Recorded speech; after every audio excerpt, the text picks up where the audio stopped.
It has created so much more of a lifestyle driven by values and beliefs. It is the halal lifestyle.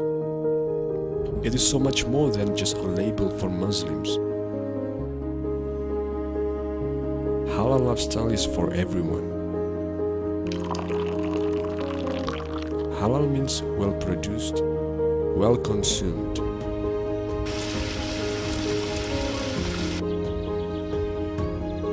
It provides physical and spiritual wellness. Through ISEG 2021, we would like to introduce the halal lifestyle for everyone. Let's celebrate meaningful life together.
It has created so much more of a lifestyle driven by values and beliefs. It is the halal lifestyle. It is so much more than just a label for Muslims. Halal lifestyle is for everyone. Halal means well produced, well consumed.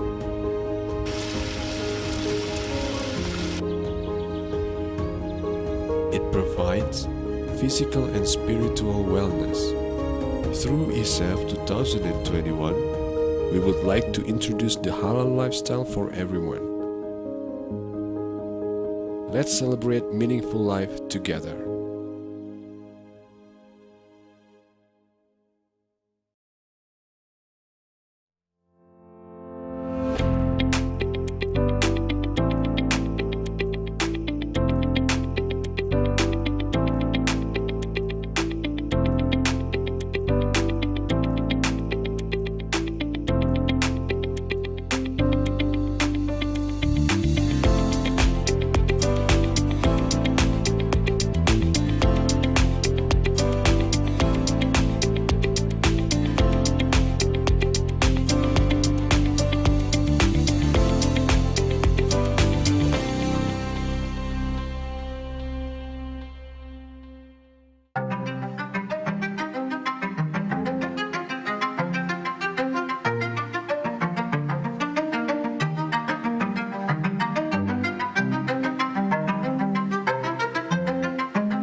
It has created so much more of a lifestyle driven by values and beliefs. It is the halal lifestyle. It is so much more than just a label for Muslims. Halal lifestyle is for everyone. Halal means well produced, well consumed.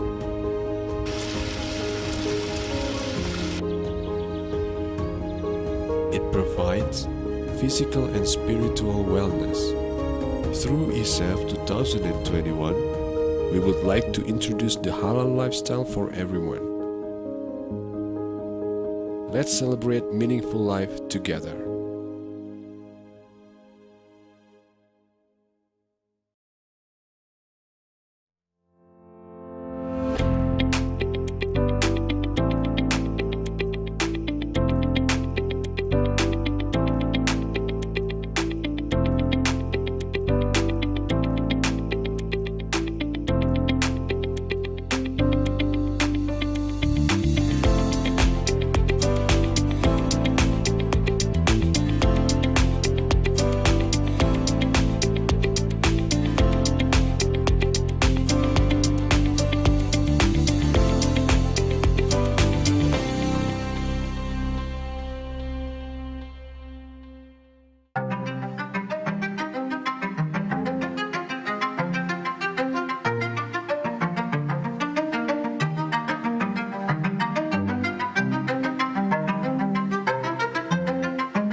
It has created so much more of a lifestyle driven by values and beliefs.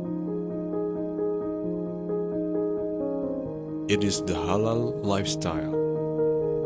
It is so much more than just a label for Muslims. Halal lifestyle is for everyone. Halal means well produced, well consumed.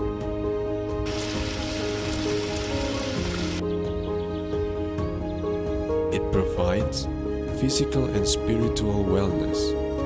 Through ISEG 2021, we would like to introduce the halal lifestyle for everyone. Let's celebrate meaningful life together.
It has created so much more of a lifestyle driven by values and beliefs. It is the halal lifestyle. It is so much more than just a label for Muslims. Halal lifestyle is for everyone. Halal means well produced, well consumed.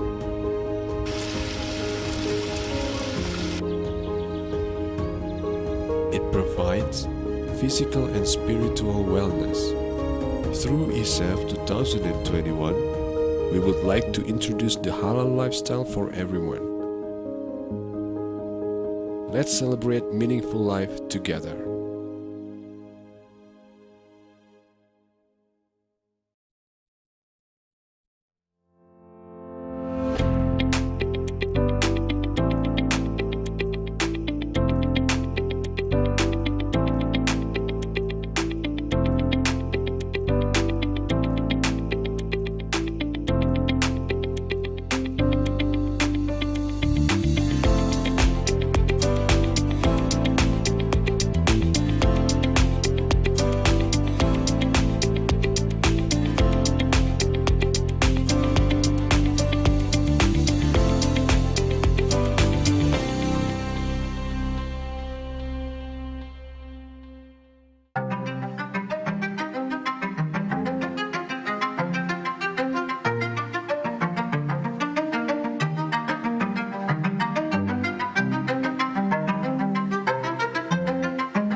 Ladies and gentlemen, thank you for joining us, and our event will be start shortly.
Ladies and gentlemen, thank you for joining us today, and our event will be start shortly.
us.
Welcome to the Governor of Jakarta Capital Region, Mr. Anies Rashid Baswedan, PhD.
Ladies and gentlemen, please rise for the national anthem of the Republic of Indonesia.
You may now be seated.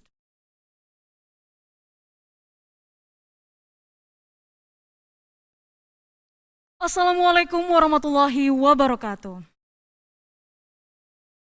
Peace be upon you. Your Excellency, Mr. Anies Rashid Baswedan, PhD, as the Governor of Jakarta Capital Region. Good morning, sir.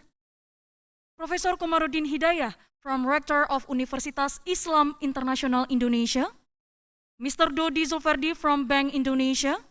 Mr. Wempi Saputra from Ministry of Finance of the Republic of Indonesia. Dr. Sami Al-Swelem, Director General of Islamic Development Bank Institute. Dr. Norimasa Shimomura, Resident Representative of UNDP Indonesia. Dr. Dadang Mulyawan, Vice Rector for Planning, Finance, and Business Development of Universitas Islam Internasional Indonesia, and Professor Dian Masyita, Dean of Faculty of Economics and Business, Universitas Islam Internasional Indonesia. Ladies and gentlemen, distinguished guests, a very good morning to us all. My name is Intan Destia Helmi, and I would like to welcome you to the Launching Center of Excellence in Islamic Finance for Sustainable Development Goals, SDGs. Aside from our distinguished participants that are here with me today at Jakarta Convention Center, allow me to also extend a warm welcome to all of our honorable participants that are joining us virtually. And allow me to remind all participants who are here and those joining online to always observe the COVID-19 health protocol. We have a monumental program ahead of us today, where the Launching Center of Excellence in Islamic Finance for Sustainable Development Goals, or SDGs, and our discussion aim to provide further discussion to gain constructive insights about the potential of Islamic finance to realize the SDGs. We will be hearing from various stakeholders who are actively engaged in Indonesia's Islamic finance discourses to support, connect, and foster collaboration to achieve the SDGs. Our agenda for today will begin with the welcoming speech by Mr. Dodi Zulfardi from Bank of Indonesia and Dr. Wempi Saputra from Ministry of Finance, followed by keynote speech by Mr. Anies Rashid Baswedan, PhD, the Governor of Jakarta Capital Region. After the official launch of the Center of Excellence of Islamic Finance for Sustainable Development Goals, SDGs, a high-level discussion will be led by Professor Dian Masyita, Dean of Faculty of Economics and Business, IIIU, with our distinguished speakers, Dr. Sami Al-Swelem, Director General of ISDB Institute, Dr. Norimasa Shimomura, Resident Representative of UNDP Indonesia, and Dr. Dadang Mulyawan, Vice Rector for Planning, Finance, and Business Development of IIIU. Before we start our discussion this morning, let us now take time to listen faithfully to recitation of the Holy Quran, Quran Surah Al-Baqarah, verse 261 to 263 by Ustadz Sunarto.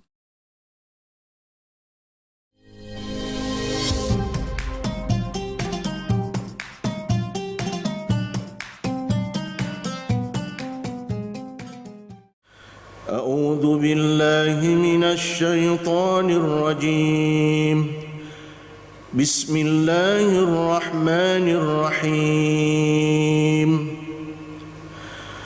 مثل الذين ينفقون أموالهم في سبيل الله كمثل حبة أنبتت 7 سنابل في كل سنبلة 100 حبة والله يضاعف لمن يشاء والله واسع عليم الذين ينفقون أموالهم في سبيل الله ثم لا يتبعون ما أنفقوا منا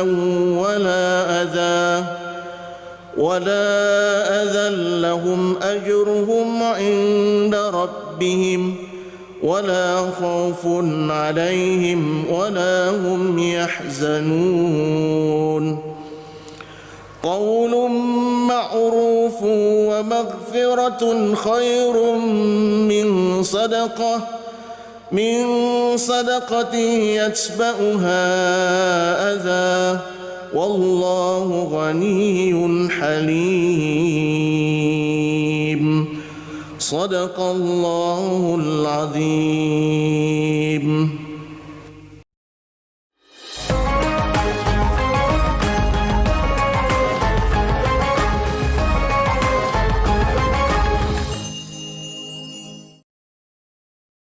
Thank you very much, Ustadz Sunarto, for the beautiful recitation of Holy Quran.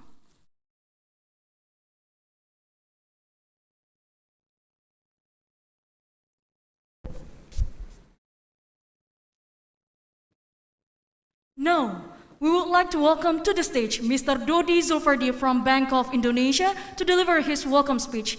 Mr. Dodi Zulfardi, the stage is yours.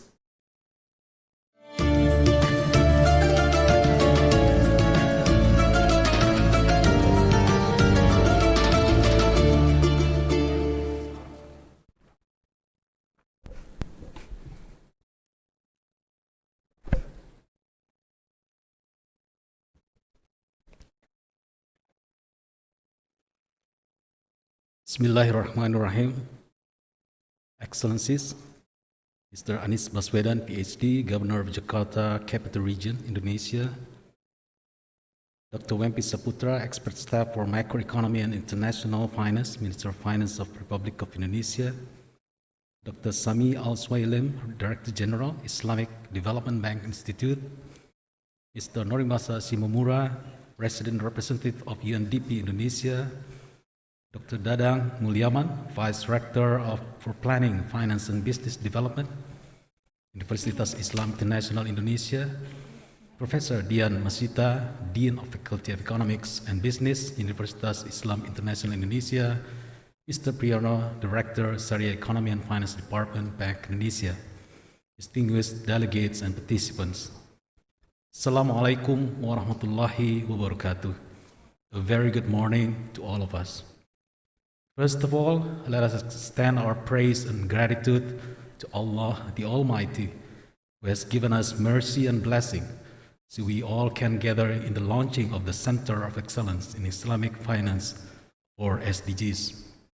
Salawat and salam be upon our Prophet Muhammad sallallahu alaihi wasallam, the last messenger sent by Allah to bring the complete guidance and Islamic teaching to us. I am honored to be invited to this important event. My appreciation to Islamic Universitas Islam International Indonesia, the Islamic Development Bank Institute, and the UNDP for the successful setting up of the center. I believe this launching is an important milestone toward achieving the convergence of global efforts to create high-quality economic development with the sustainable finance development goals.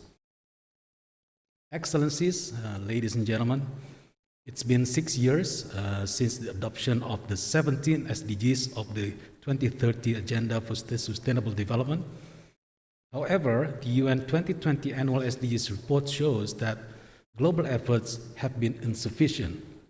The world is not on track to deliver the 169 targets focusing on solving poverty, food security, gender inequality, and climate change. Moreover, the pandemic has disrupted the implementation of many SDGs areas, and in some cases, turned back decades of progress. The crisis hit all economic sectors and people worldwide, and aggravated those who are already vulnerable. UN Secretary General said that our efforts to achieve the SDG will require a surge in financing and investment. According to the UN estimates, achieving the SDG requires overcoming a critical financing gap of 5 to 7 trillion US dollar per year by 2030 at the global level, of which developing countries need approximately 64% of the amount. Furthermore, recent analysis shows that the financing gap likely increases due to the pandemic. In the face of such large SDGs financing needs, alternative and innovative forms of financing mobilization, such as Islamic finance, are needed. Islamic financial industry has demonstrated a stronger resilience based on the experience of previous global financial crises. Scholars view Islamic financing as offering lower systemic risk and a sustainable financing system that could be more robust and resilient than conventional financing system. Islamic financial instruments have some unique social features that are relevant with SDG principles such as fair, equal, indiscriminatory, mutual cooperation, and shared responsibility. Various international financial institutions such as IMF, the World Bank, and OECD have acknowledged that there are substantial potentials in deploying Islamic financial instruments to promote inclusive growth, reduce inequality, and accelerate poverty reduction. Some initiatives are already underway to foster the development as well as the use of Islamic financing instruments in addressing development challenges such as infrastructure, provision, and financing for the SME. Excellencies, ladies and gentlemen, in recent years, more countries open up to Islamic banking and finance, including in non-Muslim countries. As such, Islamic finance has been growing rapidly and emerged as an effective tool for financing development. The global Islamic financial industry assets reached $2.4 trillion by the end of 2020, a small decline from $2.44 trillion in 2019, but rose from $1.88 trillion in 2015. In the context of Indonesia, domestic Islamic finance industry expanded strongly despite the pandemic. In 2020, Indonesia's Islamic financial industry assets grew by 22.7%. Globally, Indonesia is ranked number 2 after Malaysia on Islamic Finance Development Indicator published by ISEG Refinitiv. In the preceding years, Indonesia ranked number 4 in 2019 and number 10 in 2018. The positive growth of Islamic finance nationally and globally provides a lot of potential to narrow these SDG financing gaps and thus to support the accomplishment of SDG targets. I believe combining the principles of Islamic finance with SDG will be a prospective model going forward, given the fast-growing Muslim population. Therefore, it is timely to explore on how to scale up and accelerate the development of Islamic finance industry, as well as how it can support the implementation of SDGs. In this regard, Bank Indonesia views the Center of Excellence in Islamic Finance for SDGs as a suitable place to further explore, innovate, as well as unlock and catalyze new opportunities. The center is the right niche for capacity building as well as network and partnership formation. Relevant stakeholders such as academic institutions, government, corporation, and civil society from diverse fields can gather not only nationally but also globally. Bank Indonesia continues to give substantial support, including through the Indonesia Sharia Economic Festival, or ISEF. Currently, ISEF is the largest annual event in Indonesia that brings and integrates various strategic initiatives in the rapidly changing development of Sharia economic and financial sector. Carrying the vision of mainstreaming Islamic economy and finance into national and international policy, ISEF has become an international platform to discuss the latest developments and exchange cutting-edge ideas on Islamic economics and finance. As part of the SDGs initiatives, Bank Indonesia also actively contributes in the development of Indonesia green economy and finance. As a monetary, macroprudential, and payment system authority, BI fosters green financing through the adoption of sustainable and responsible investment in managing its foreign reserves. Also, the inclusion of green bond and green sukuk in its monetary operation, as well as the adoption of pro-environment macroprudential policy. We are also in the process of developing a framework for green finance policy.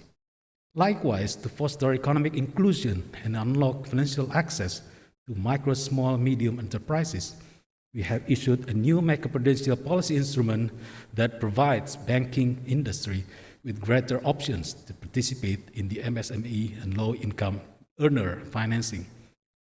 Excellencies, ladies and gentlemen, as you may be aware, next year, Indonesia will take over the G20 presidency from Italy. Therefore, before I conclude, please allow me to use this opportunity to share with you Indonesia's agenda for G20 presidency 2022, in which most of them will also support the SDGs. Under the theme of Recover Together, Recover Stronger, Indonesia's G20 presidency aims to promote productivity, increase resilience and stability, as well as ensure sustainable and inclusive growth. We will address global issues in the 2022 context and beyond. In particular, the finance track of the Indonesian presidency will focus on 6 flagship agendas, comprising of, first, promoting well-calibrated, well-planned, and well-communicated exit strategy from the pandemic policy supports with the goal of securing a stable and even economic recovery. Second, addressing the scarring or long-lasting effects of the COVID-19 pandemic to secure future growth.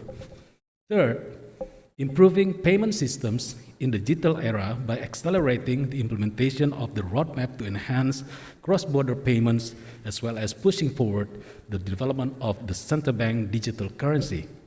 Fourth, promoting in sustainable finance towards a green and sustainable recovery through a just, accessible, as well as affordable climate transition.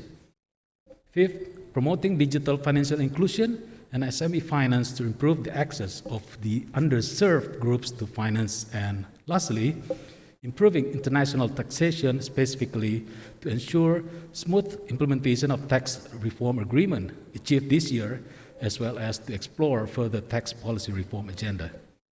Excellencies, ladies and gentlemen, thank you for the committee for arranging this event as a part of the 8th ESEF programs, as well as to distinguished speakers and participants. I wish you all very successful and fruitful discussion of today's agenda. May Allah bestow us the strength and patience to persevere in fulfilling our responsibilities toward creating a prosperous, sustainable, and inclusive future. Wabillahi taufiq wal hidayah. Wassalamualaikum warahmatullahi wabarakatuh.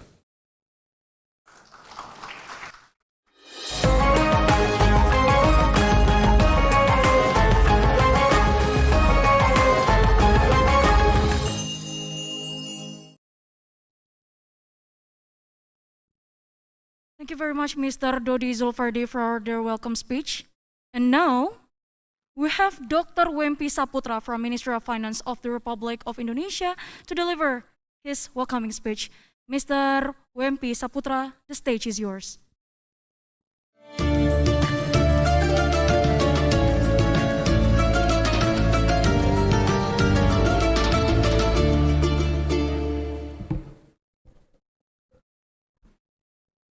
His Excellency, Governor of Jakarta Capital Region, Bapak Dr. Anies Baswedan, Director General of Islamic Research and Training Institute of Islamic Development Bank, Dr. Sami Al-Swalim, Executive Director of Department International of Bank Indonesia, Bapak Dodi Zulfardi, Resident Representative of UNDP Indonesia, Mr. Norimasa Shimomura, Rector of Indonesian International Islamic University, Bapak Professor Komarudin Hidayat, Vice Rector of Planning, Finance, and Business Development of IIIU, Bapak Dr. Dadang Mulyawan, Dean of Faculty of Economics and Business, Professor Dian Mashita, Secretary of IIIU University, Bapak Dr. Haider Bamualim.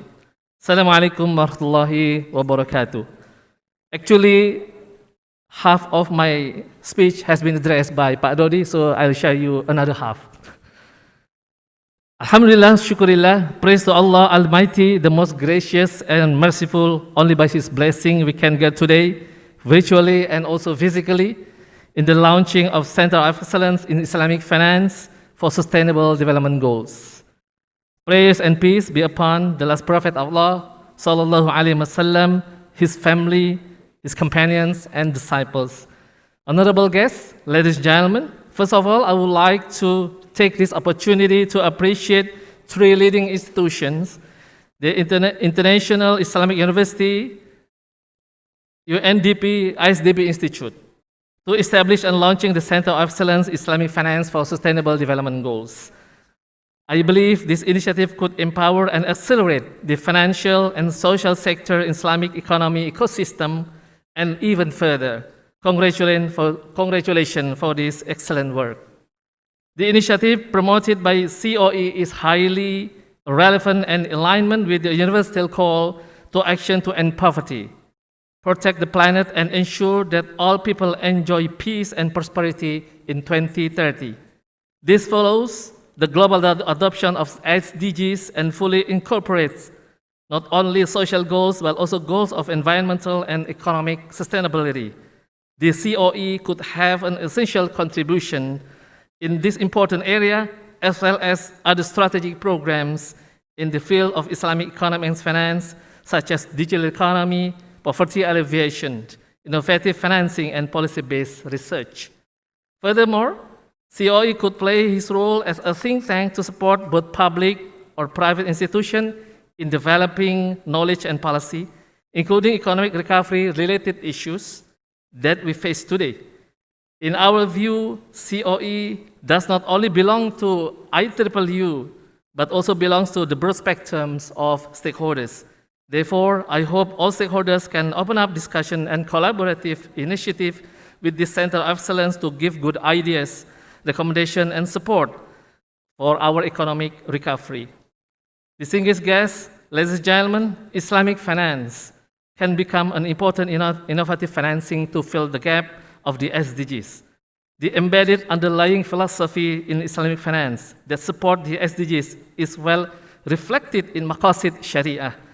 It emphasizes the importance of protecting life, hifzul nafs, spirituality, hifzul deen, intellectual, hifzul aql, wealth, hifzul mal, as well as protecting mankind, hifzul nasl, which guides people to not only focus on financial abundance, but also on world sustainability and stability. The core principles of Islamic finance and Islamic social finance instruments are also highly aligned with the spirit of SDGs, which aim to end poverty, reduce inequalities, and fully incorporate not only social goals, but also goals of environmental and economic sustainability. Sukuk as Islamic finance instrument shows the vital potential to leverage Islamic finance partnership to finance green projects. Zakat, infaq, and alms instrument are considered to play a vital role as a source of funding to finance programs or activities that support the SDGs. Likewise, with the Waqf sector, which can be used productively for community economic development. So the spirit of empowerment and transformation to turn mustahik into muzaki is similarly very relevant to goals of the SDGs. Above all, concluding my remarks, I would like to propose you two questions, especially regarding the role of Islamic economic and Sharia economics. As Islamic finance is basically part of Islamic economics, there is always a fundamental question of if there are another global shocks in our economy, could Islamic economics play a complementary significant role in managing the shocks? Could Islamic economics become an option and show a more resilient platform for sustaining the social welfare of the society? Again, congratulations for the launch of Center of Excellence Islamic Finance for SDGs. I'm confident that through strong commitment for progress and improvement, the COE could play a significant role in Islamic finance research to solve any strategic issues onward and convey implementable policy recommendations which are closely related and not the link to current policy recommendations of global macroeconomics issues. I would like to stop my speech by greeting in Japanese and Arabic language, especially for Shimamura-san. Shimamura-san, 本日の COE ランチョンとしてはとても嬉しいです。またよろしくお願いいたします。والله موفق إلى أقوم الطريق. حسبنا الله نعم الوكيل نعم المولى ونعم النصير. ثم السلام عليكم ورحمة الله وبركاته.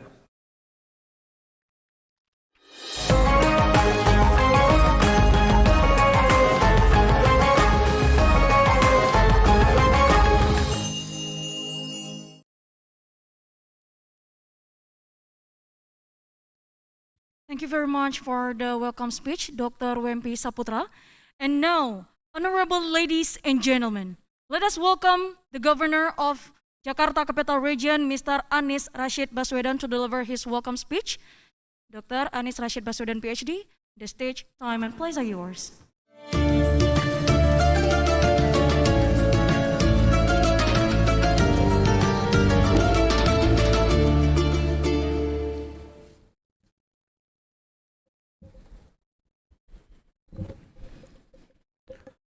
Your Excellency, Professor Dr. Kamarudin Hidayat, Director of Universitas Islam Internasional Indonesia, Bapak Dr. Dodi Zulfirdi, Bapak Dr. Wempi Saputra, Dr. Norimasa Simomura, Dr. Haidir Bamualim, Professor Dian Masita, and attending from through virtual means Dr. Sami Al-Suwailim, and all distinguished participants, ladies and gentlemen. Assalamualaikum warahmatullahi wabarakatuh. Alhamdulillahirabbil alamin. Wassalatu wassalamu ala asrofil anbiya'il mursalin wa ala alihi wa ashabi ajmain.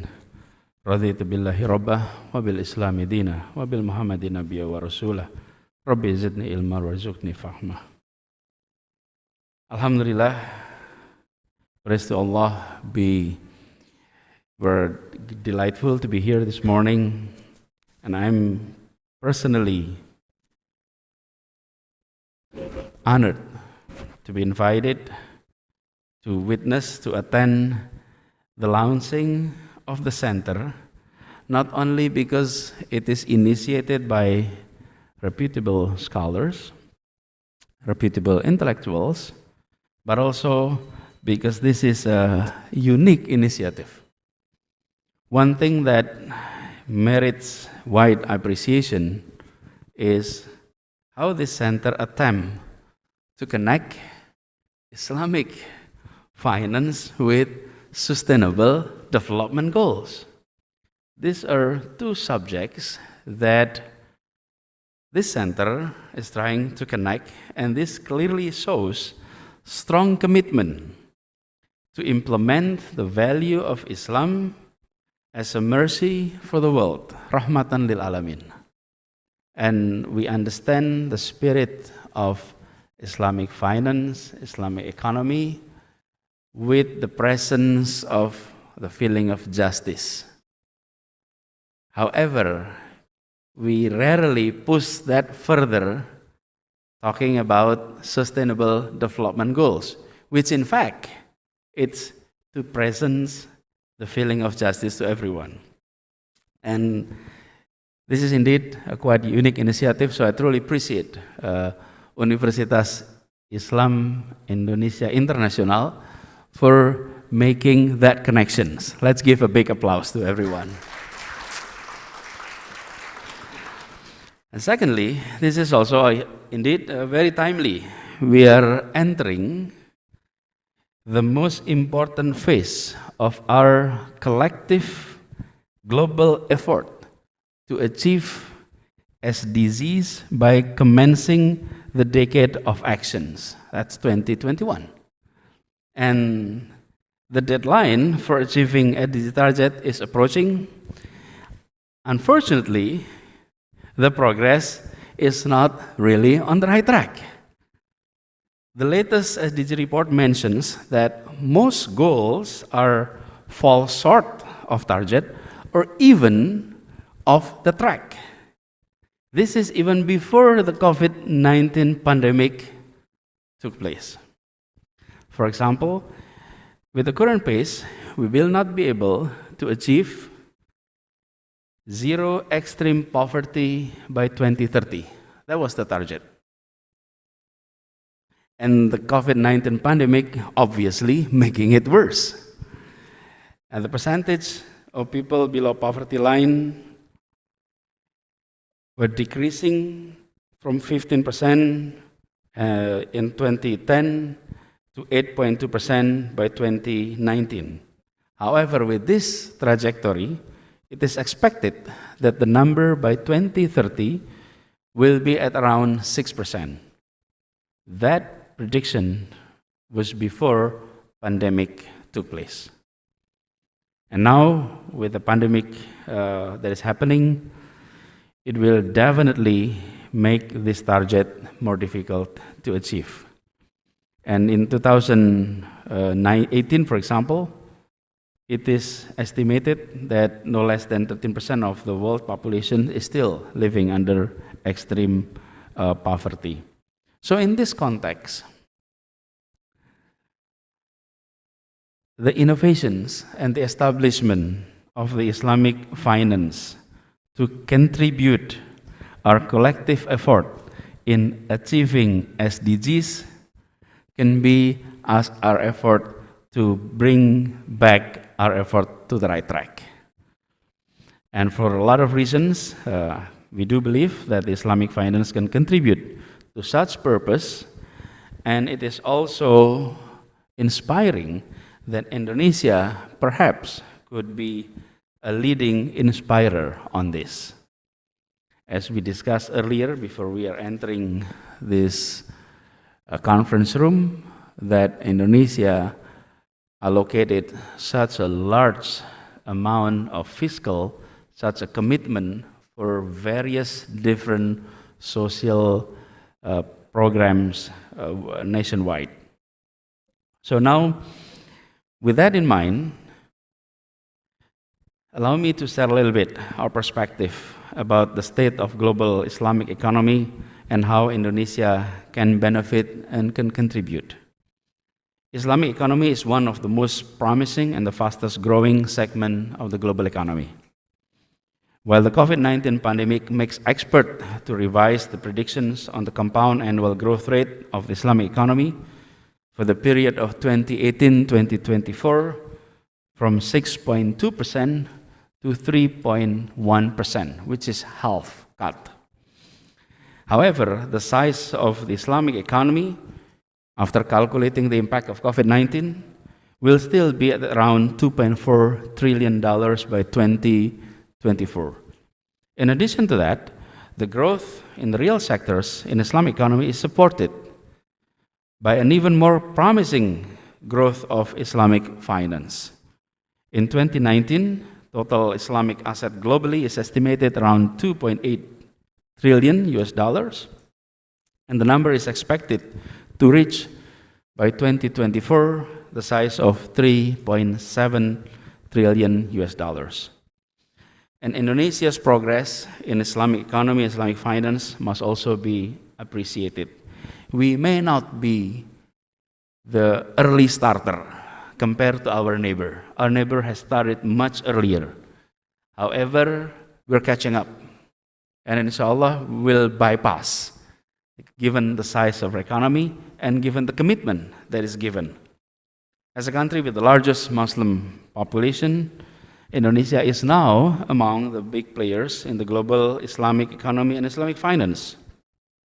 In the global Islamic economic indicators, Indonesia's position is consistently rising. In 2018, we ranked number 10. By 2019, we are ranked 4th. So we're moving upward, and it is quite speediest accelerations of the growth. However, there are still rooms for improvement. And Indonesia's neighbors, Malaysia, is consistently placed first in the global Islamic economic indicators and in almost all indicators. I look at the indicators and of sectors, halal food, Islamic finance, Muslim-friendly travel, and then pharmaceuticals and cosmetic. In those areas, our neighbors were ahead of the game. First, Indonesia has large potentials to actually bypass that. And I believe that we will be able to fulfill our potentials in developing Islamic economic and Islamic finance, and in turn contributing to help us back on the right track to achieve the SDGs, developing innovations in Islamic finance, and aligning with SDGs crucial indicators. So I do believe that the experts, scholars in these newly established institutions hopefully will be able to just accomplish that. Because looking at SDGs itself is one direction, but involving Islamic financing in the equations is truly a breakthrough that we'd like to see it happening. Often when we talk about just economy, just market, we talk about the philosophy of it. Often we fail to translate that into models, into calculations that policymakers is able to adopt in its policy.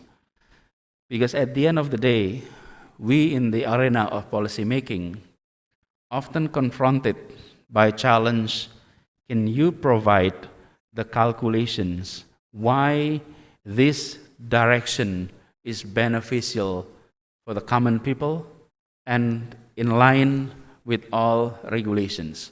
That is often our challenge. So whenever we are talking about achieving a just market, achieving a just economy, ensuring that social justice and the feeling of social justice is present, the challenge is not about do we agree or not agree with the objective. The challenge is, can we translate that into models, into calculations that we in the policymaking arena is able to justify that to be adopted. And we do hope that this institution is able to provide just that. So in order to do that, I think we will have to work together. And we're always reminded that there is no endeavor can be reach its objective if we don't collaborate. Even when we're talking about the COVID-19 pandemic, the handling of this pandemic is enabled through collaborations. And even we call our city a city of collaborations, because this is the place where we have to collaborate. So government, private sector, civil society will have to work together in the spirit of Islamic economic and Islamic finance, that helping each other in virtue and in kindness. And we in the government of Jakarta is ready to collaborate through multiple initiatives that we have. And we do offer to these institutions, if you need a partner to translate your initiative of using Islamic finance to achieve SDGs, Jakarta is welcoming you to practice that here in this very city. If you want to see the extremes of every side, this is the place to see. You want to see the richest person in Indonesia, they live here. You will see the most extreme poverty, it's here in Jakarta. And if you're talking about the gap between the two, if you want to see the most extreme, this is the place. So if you need a place in which your idea can be translated into concrete policy, we are here to partner. We are here to collaborate. And we're always open our rooms for conversations. I mentioned to our team here in the city of Jakarta that there is no other city in Indonesia that has private sector as much as Jakarta, that has scholars as many as Jakarta, that have international institutions as many as Jakarta, that have civil society organization as many as Jakarta. It is such a waste, it's a mubadir, if we are not inviting all of them, all of you, to participate in handling our challenge in this very city. So, as our closing, I'd like to appreciate about the presence of the launching of these institutions, but also to invite. Let's translate those ideas into something concrete. Let's translate that into something that tangible, that people is able to feel, people is able to view, to see the result of that. So congratulations, let us work together, let's create a better world. Let's start by translating all of that into concrete policy making, and hopefully As the G20 presidency tagline says, inshallah, we will recover together, and inshallah, we will recover stronger. Thank you very much. Assalamualaikum warahmatullahi wabarakatuh. Waalaikumsalam warahmatullahi wabarakatuh. I would like to ask Mr. Anies Rashid Baswedan to remain on the stage because we would like to do the launching ceremony. And please, sir, please remain in the center, exactly in front of the screen. There will be a button. May you please to stand exactly in the center of the bottom. And I would like to invite Mr. Dodi Zulferdi from Bank of Indonesia, Mr. Wempi Saputra from Ministry of Finance of the Republic of Indonesia, Dr. Khaidir S. Bamualim, and Mr. Norimasa Shimomura to go to the stage to take a group photo and do the launching ceremony with Mr. Anies Rashid Baswedan, PhD. For Mr. Norimasa Shimomura, may you please to stay exactly in the edge left from my standpoint. Okay. Okay, we take a group photo first before we do the launching.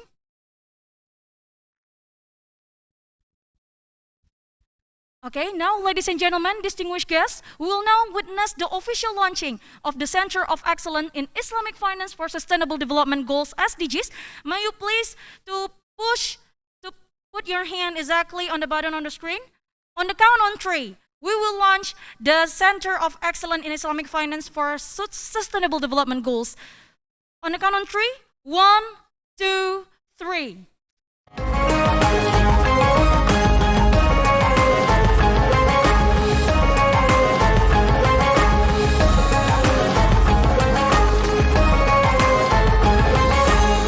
Thank you very much, sir. I hope that all of you still remain on the stage because I would like to invite Dr. Dadang Mulyawan, Mr. Didi Hardiana, and Professor Dian Mashita to go to the stage as well and take a group photo with our guest today.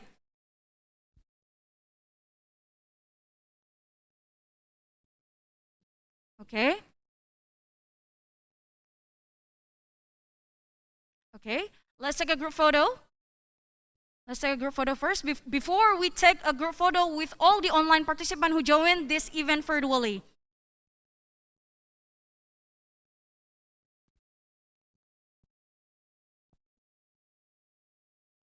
One, two, three.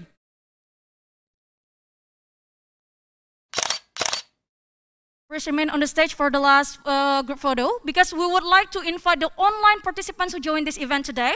Please, all the online participants to open your camera to join this online event for the launching Center of Excellence on Islamic Finance for the SDGs. The whole online participants, please open your camera right now because we would like to take the group photo with our guests and our speakers today. Okay.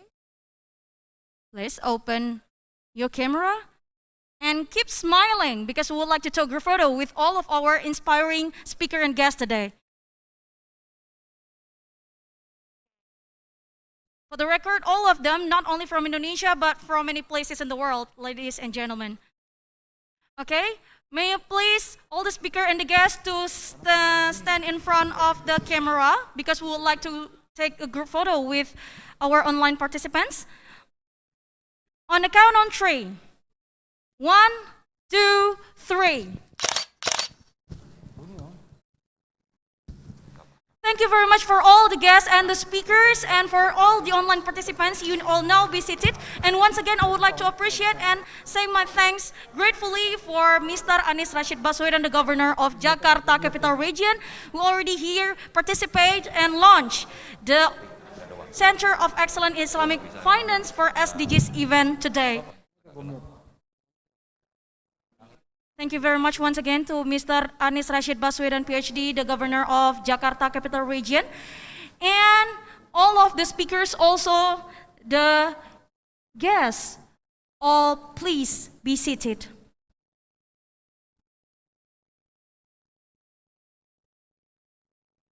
Okay, so before we start the very much anticipated high-level discussion, we will now watch the Center of Excellence in Islamic Finance for SDGs video presentation.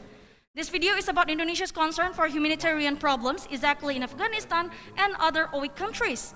The role of the center is to extend cooperation in the economic, social, educational fields, which are part of the SDGs program. Poverty, inequality, and climate change. These are just some of the challenges facing our world. Following the adoption of the Sustainable Development Goals agenda, countries now pursue a common objective to tackle these challenges with no one left behind. But meeting the SDG requires massive funding at $2.5 trillion per year. This is where Islamic finance offers a solution. Islamic finance is one of the fastest growing industries, expanding at a rate of 10% annually, and it's expected to reach beyond $3.8 trillion by 2022.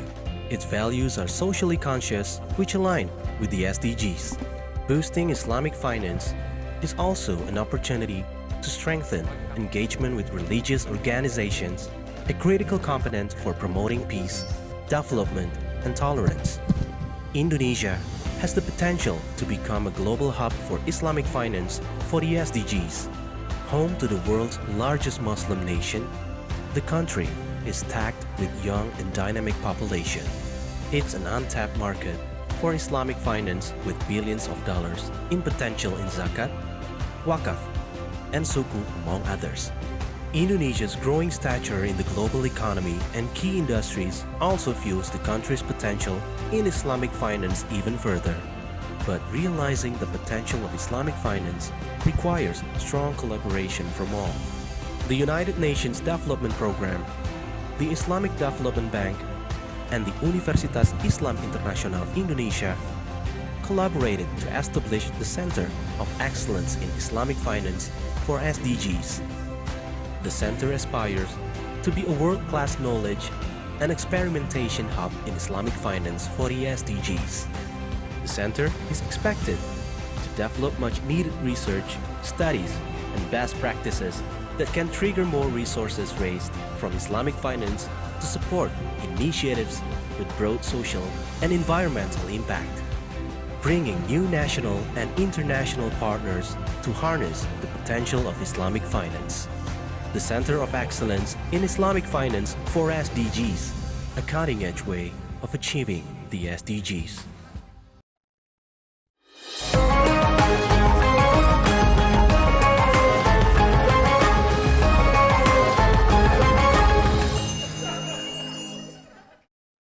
Ladies and gentlemen, the time has come for us to have an in-depth discussion on the Islamic economy ecosystem as depicted by a gear and wheels with the financial, real, and social sectors are working interrelatedly.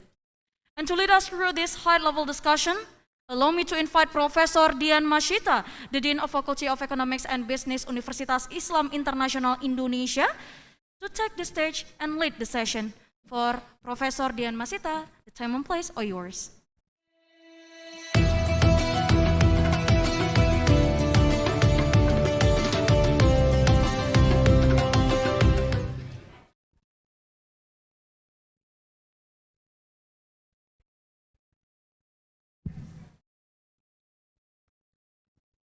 Bismillahirrahmanirrahim.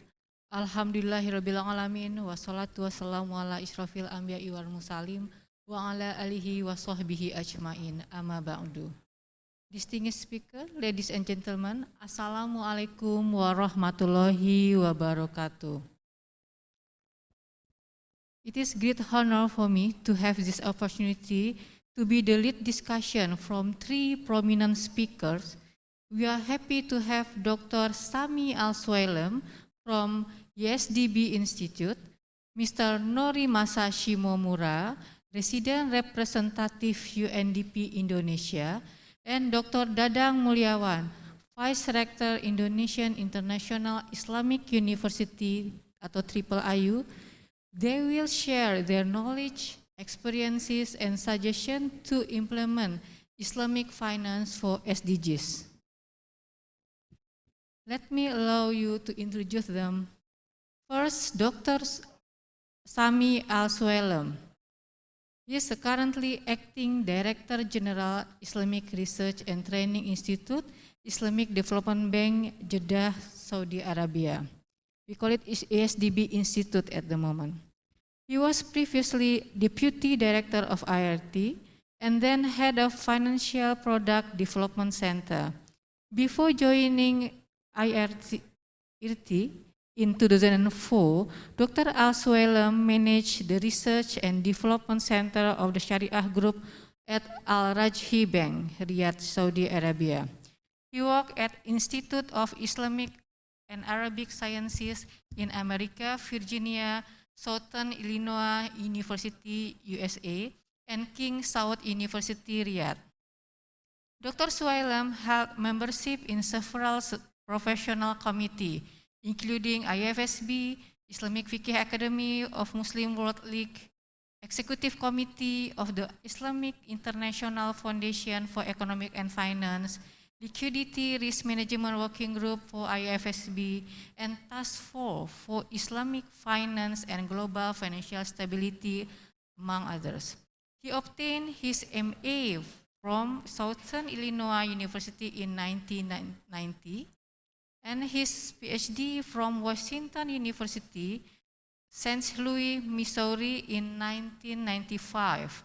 He is the first recipient of Hyman Minsky Prize for distinguished performance in macroeconomics offered by Washington University.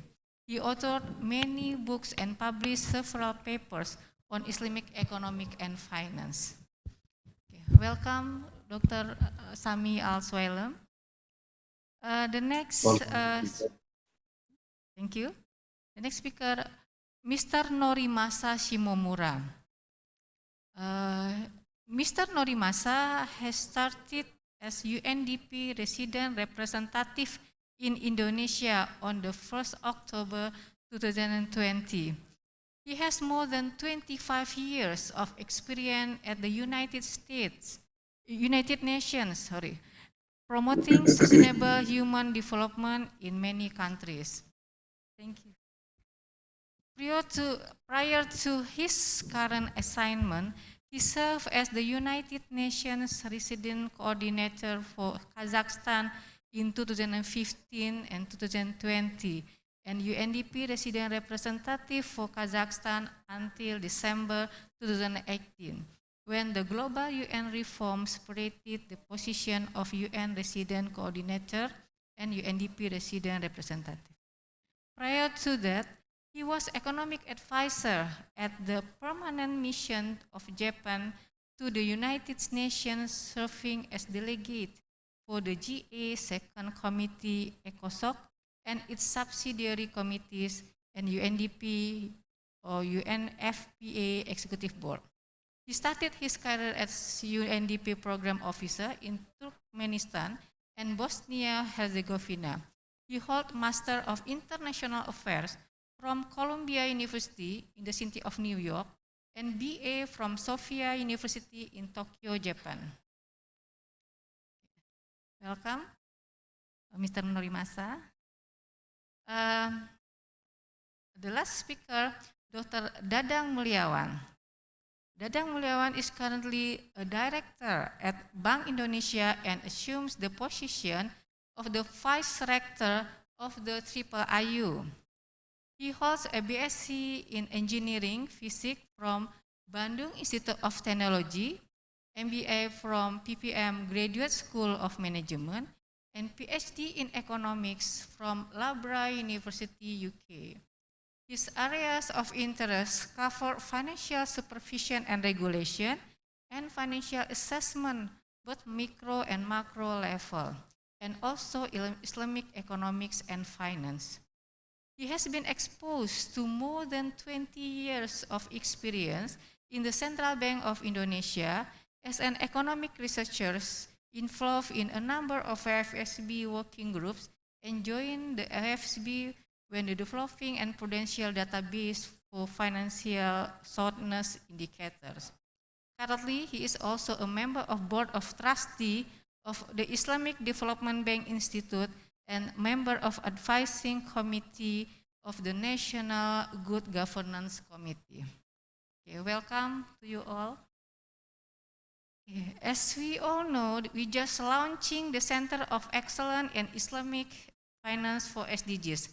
This is a new start to do more together to implement Islamic finance for SDGs. This is the high-level discussion we will explore all probability to work together for SDGs.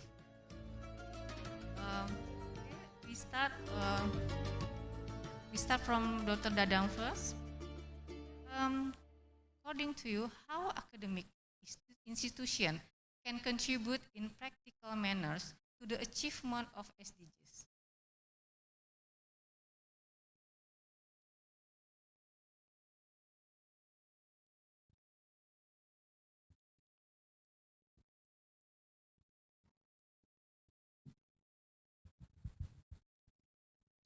Thank you very much for the question. I think I would like to start the thought by the positions of the university that has capability to do a multi-dimensional approach in developing the ecosystem. To my opinion, therefore, the IIIU is in a position to initiate with strategic partners to do research and dissemination program. About the research, of course, we need to find the common value that exists in the communities, every communities, not only Muslims, but also to at the national level, as well as the regional and globally. And then, as also mentioned by His Excellency, the governors of Jakarta, that policy-based research is very much demanded, because we cannot start the initiative and stop by building papers in bookshelf. But we need something is more tangible, meaning that all the policy recommendation, also advices, is ready for implementations in terms of policy initiatives, including the business models that invite the involvement of and collaborations from everyone, not only from the donors, but also the recipients, including the university as the one that developed the business model. Again, when we do the research, there are conceptual research, there are also empirical research. Then what we are going to do is we try to combine these all together and come up with innovative solutions that inspires IIIU from the first day of its commencement. I think that's my response to that. Thank you, Dr. Dadang. Mr. Norimasa, what is the correlation between SDGs and Islamic finance? Okay, great. First and foremost, congratulations once again, everyone. It was a very nice launch and great to see you again. Not so many opportunities to see in person, but it's good to see the familiar face, and we are making solid progress, and I was really happy to see that. And I'd like to also say hello to people attending this event online. It's hard to see your face from our side, but we feel your support and interest. I just want to remind us all that SDGs, I hope by now everyone knows, but it was adopted back in 2015 by the world leaders in New York at the United Nations. It consists of 17 goals ranging from poverty reduction, environmental. Also, there are elements of social justice there. And it's important for us to remember that it emphasizes the importance of leaving no one behind by ensuring that every part of the society benefits from the process of development. Now, while the government plays a very important role in delivering the SDGs, it's really important to approach this with whole of the society approach, because SDGs, the ambition of it is so big that no single government can achieve. So this is why particularly financing this big challenge is a big issue, and as such, the public budget itself is not enough. And that's why we tap into the philanthropic givings, we tap into social finance, and private sector investment also becomes quite important. Now, in Indonesia, the government has estimated that we need $4.7 trillion to achieve the SDGs, in spite of the fact much of progress has been achieved. So this means business as usual will certainly not help.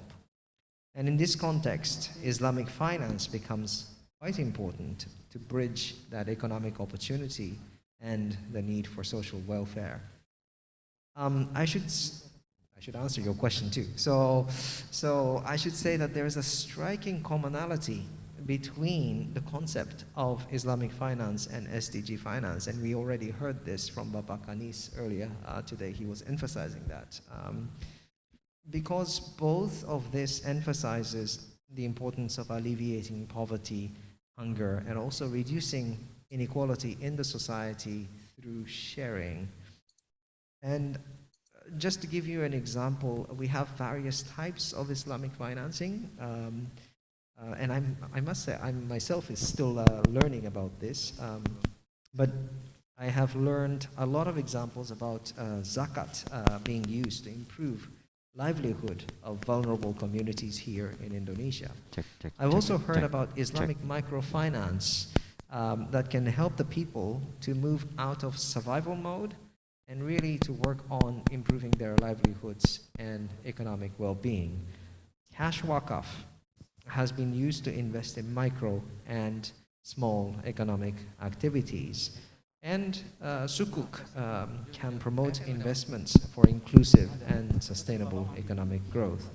So there are various types of Islamic financing that we can tap into and contribute to the achievement of SDGs. And I think, again, as the governor was saying, I think Indonesia has a very unparalleled opportunity to become a role model in the world, because this country has the largest Muslim population in the world.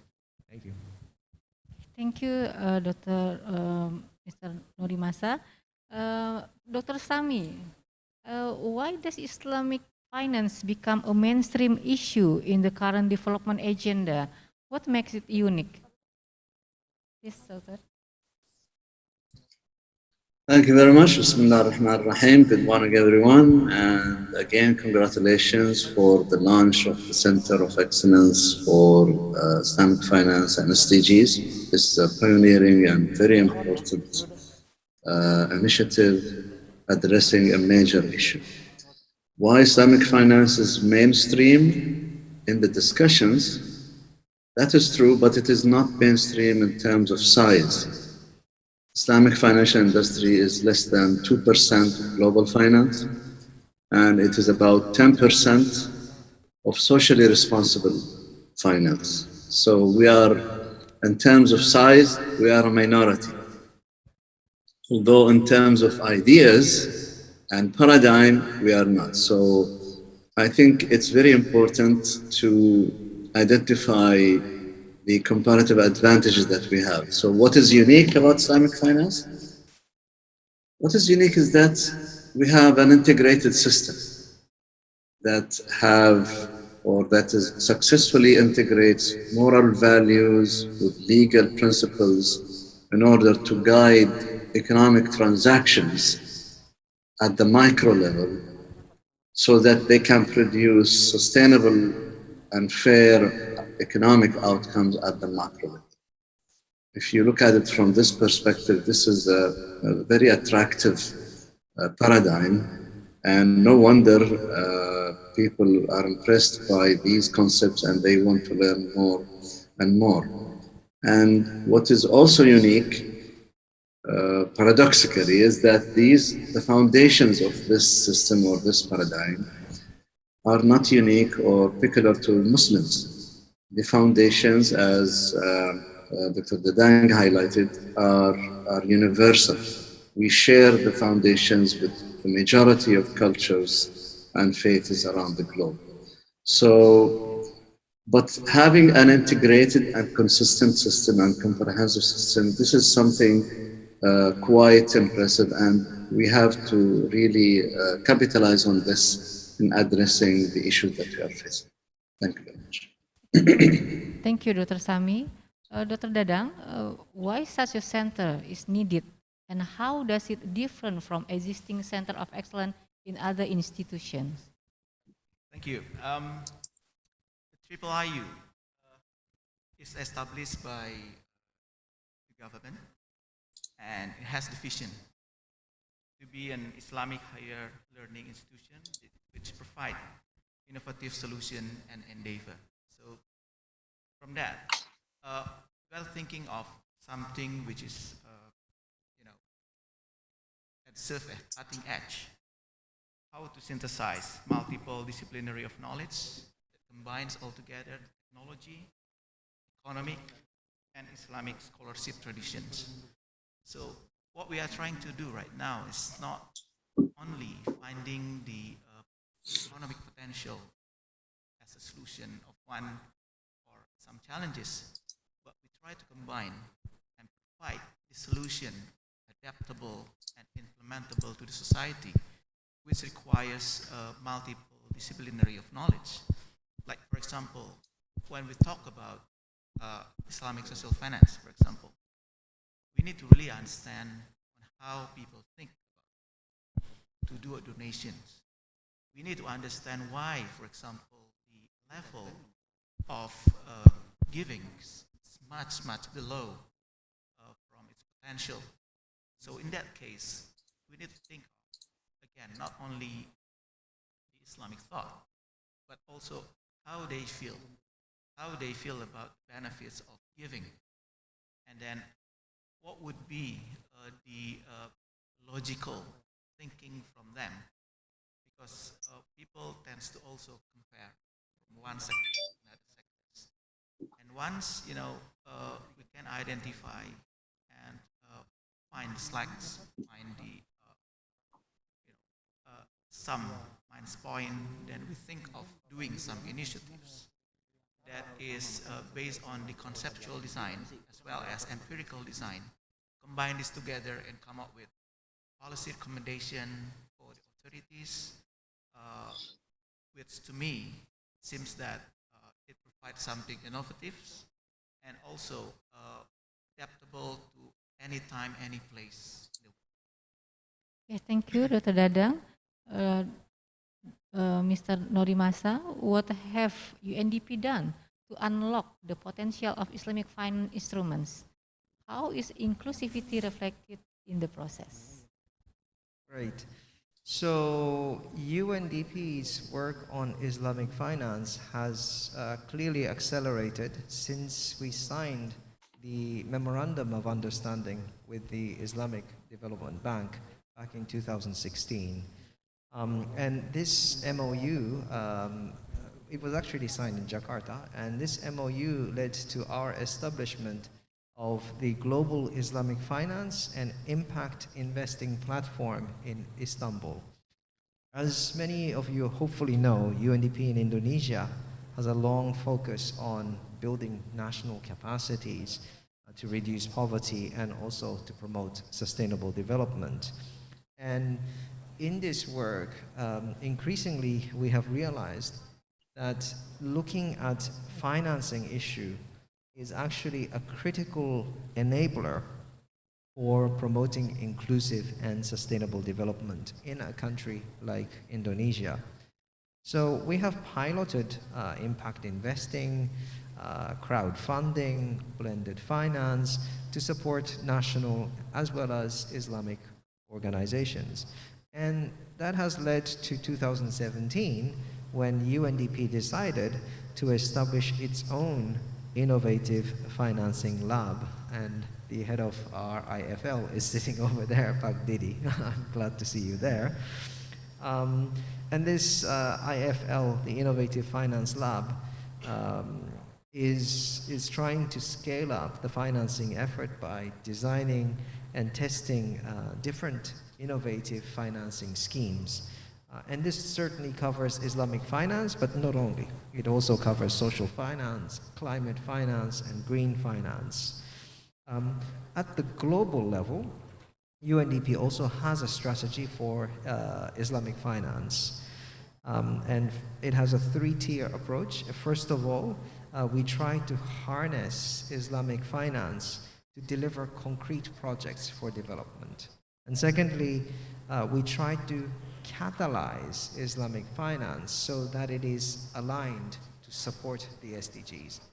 And thirdly, we aim to convene stakeholders like today so that everyone, more people, starts working together to promote Islamic financing for SDGs. So as we just heard, I think a lot more people needs to be convinced and persuaded to donate, make donations through official organizations, and that doing that is probably a better idea than going through informal network. But the precondition for people to make that decision is that Islamic finance has to work. So the money they invest needs to go to the right place, effectively, efficiently, and it does indeed achieve the original objective of addressing poverty, social injustice, etc. So in this context, UNDP, I think, has a pretty unique role. We are able to identify communities and households that are in great need. And within the communities and the household, UNDP is able to identify the nature of specific vulnerabilities and challenges. And once we identify those challenges, UNDP would be capable of offering solutions to overcome those challenges. And also importantly, we would be able to work with the national partners to monitor progresses and account for the results of those investments. This is very important, I think. And I should also say that, a little advertisement, but UNDP has also been working with honor the Ministry of Finance and other line ministries in Indonesia over the past years that led to the introduction of climate budget tagging in Indonesia. And this really became a basis of Indonesia in more recent years to issue the Green Sukuk, which is the world's first sovereign Green Sukuk. And with this Green Sukuk, the government can now finance eligible green projects. And Indonesia truly stands out in its commitment to finance climate action through innovative means. Thank you. Okay, thank you, Mr. Norimasa. Dr. Sami, what contribution can Islamic finance make to the SDGs? How can this be achieved? Thank you very much. I think this topic has been addressed in several occasions. It's not difficult to see how Islamic finance or Islamic economics in general is consistent or is in line with the sustainable development. However, I'm really worried that the economics textbooks that are taught in universities, I don't know about UIII University, but I know in many universities worldwide, these economics textbooks, they build a foundation that is inconsistent with sustainable development. So in my opinion, it would be a waste of effort and investment if we do so much work on sustainable development, while the coming generation graduating from the universities, they are encoded in their mind that the rational person has an objective of maximizing profits and maximizing utility, and issues of sustainability is only something to add on after the fact or within this framework. Let's find a way to tweak the model or tweak the paradigm in a way that let's accommodate sustainable development. I think this is a self-defeating strategy. It's not sustainable strategy, right? If we want sustainable development, we have to have a sustainable strategy for building human capital that will carry out sustainable development, or otherwise it will not work. I mean, if you look at textbooks written by Harvard economists and taught all over the place, they question the basic idea that there is a threat to the environment. You can check it by yourself. Just I will not mention any names or titles of textbooks. So here's the challenge. We are all in the same boat. How to reform economics to become itself as a science of sustainability. The fact that scientists now are on one camp and many of the economists of new classical theory are on another camp, saying that no, there is no issue of climate change, there is no threat to the economy. It questions whether really new classical economics is a science, because this polarization between scientists and economists is not a very good indication.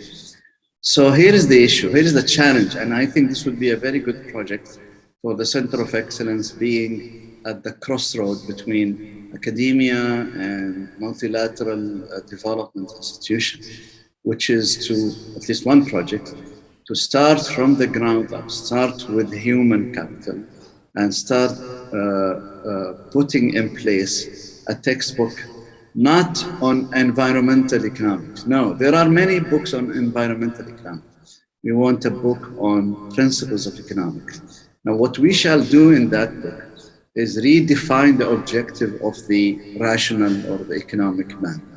In the mainstream economics, it's maximizing utility. How could you convince a person that was taught that the objective of a rational person is maximizing utility? How would you convince him to save the environment? Unless you say, okay, now enjoy your life, but then you have to spend some part of your life sustaining the environment, which will not work. So we need to redefine the objective of the economic man to be economizing on resources. That would be the objective of a rational person. Unfortunately, many attacks on the new classical economics follow or adopt the approach of saying people are not rational the way that these textbooks present.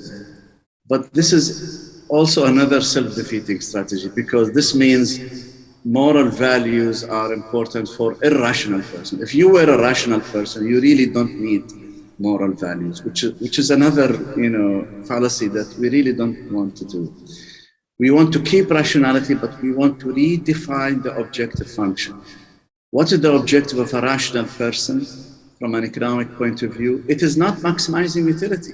It is not maximizing profits. It is economizing on resources.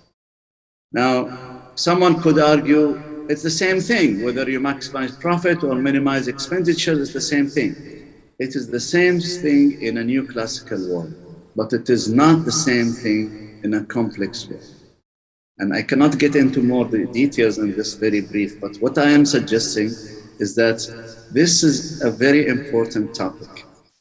We cannot say, okay, we have a branch for environmental economics, that's good enough. No, the foundations of economics has to be rebuilt in a way that would really make sustainable development the natural outcome, the natural conclusion, rather than being a constraint or imposed onto an objective function that is inconsistent in principle with sustaining resources. Sustaining resources is something foreign to mainstream economics in principle. So we need to rewrite principles of economics from the ground up.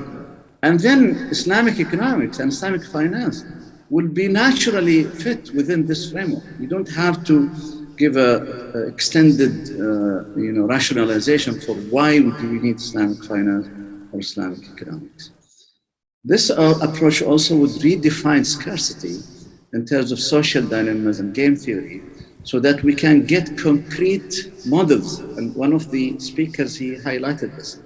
We cannot just keep talking about good things and morality and sustaining resources without having concrete methodology that would produce tangible results.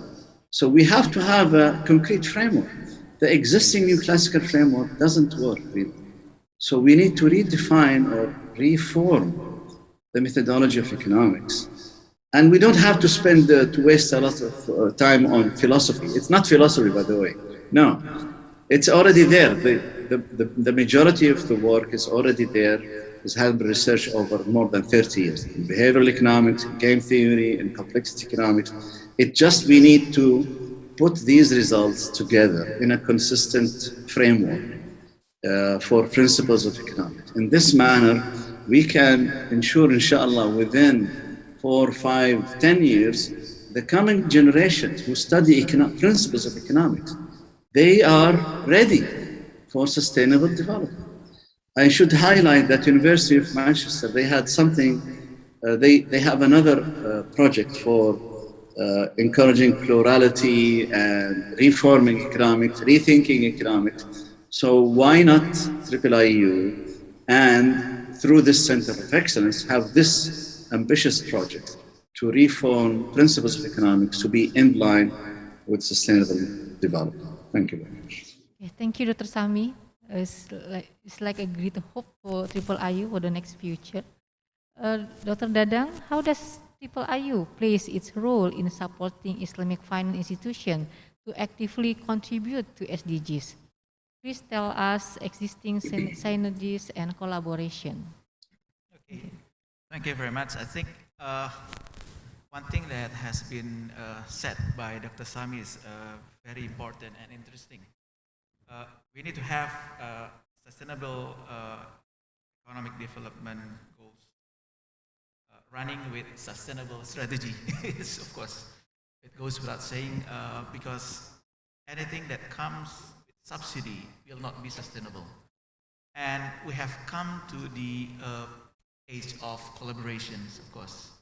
And IIIU cannot stand alone, do things alone to achieve particularly the implementation.